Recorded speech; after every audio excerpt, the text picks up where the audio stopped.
Obrigada pelas informações, Nayara. Momento delicado nos casos de transplantes no país. A crise na saúde devido à pandemia diminuiu consideravelmente o número de procedimentos cirúrgicos para esta finalidade.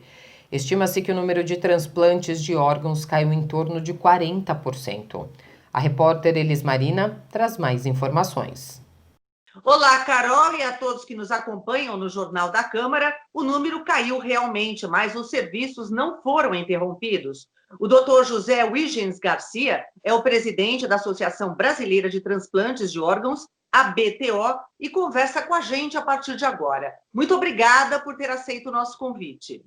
Olá, é um prazer aceitar esse convite e mostrar à nossa população o que está acontecendo nessa atual pandemia em relação aos transplantes de órgãos. Qual seria o panorama que o senhor descreveria para a gente de como era antes da pandemia e como está agora? Porque essa questão de transplantes de órgãos sempre foi um problema, né? Sempre uma demanda muito séria e realmente poucas pessoas se disponibilizavam a doar os órgãos. Mas como é que ficou essa situação? Você tem ideia, o Brasil é o segundo maior programa de transplantes de órgãos do mundo, ficando atrás apenas dos Estados Unidos. Em 2019, foram realizados cerca de 35 mil transplantes de órgãos e tecidos. No primeiro trimestre, janeiro e fevereiro, houve um aumento da doação e um aumento dos transplantes de órgãos no país. Então, as perspectivas eram ótimas. No entanto, após a instalação da pandemia da Covid-19 no nosso país, principalmente a partir do dia 15 de março, houve uma redução em média de 40% do número das doações e os transplantes também caíram em torno de 40% a 50%, dependendo de cada órgão a ser transplantado. E, na sua opinião, ao que se deve essa diminuição drástica que traz realmente um grande problema para o sistema, porque há muitas pessoas na fila esperando a possibilidade de ter um órgão para garantir a sobrevida, não é? Na verdade, os fatores são vários. Primeiro, foram as UTIs lotadas com Covid-19. Muitos hospitais que transplantavam ficaram sem leitos disponíveis. Isso é um fator importante. Outro fator importante no começo foi o risco, não é nem o risco, o medo que os pacientes tinham de contrair a doença, a Covid-19, se fosse transplantado. Outro aspecto também que foi importante, que teve um aumento da negação familiar nesse período, principalmente pela demora em realizar o diagnóstico da Covid-19.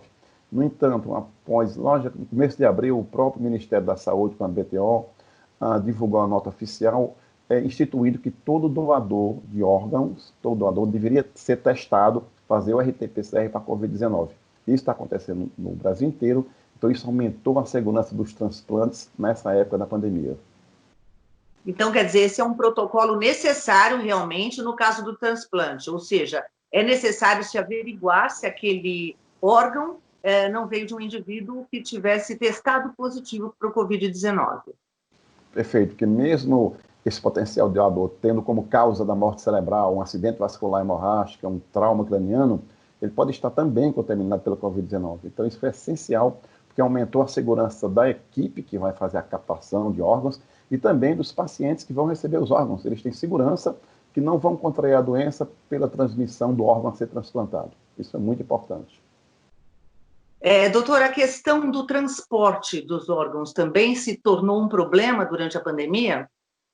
Sim, dentre os transplantes, o mais realizado é o transplante renal, depois fígado, coração, pulmão. O transplante renal, pelas características de poder aguardar mais tempo, até 24 horas, era o órgão que mais viajava.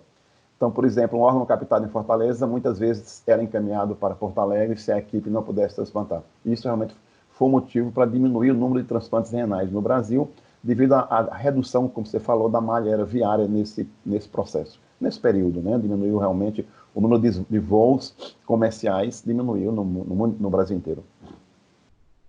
Interessante essa colocação do senhor, porque realmente, né, são fatores de logística que influenciam diretamente a questão dos transplantes. Na sua opinião, qual seria a perspectiva daqui para frente?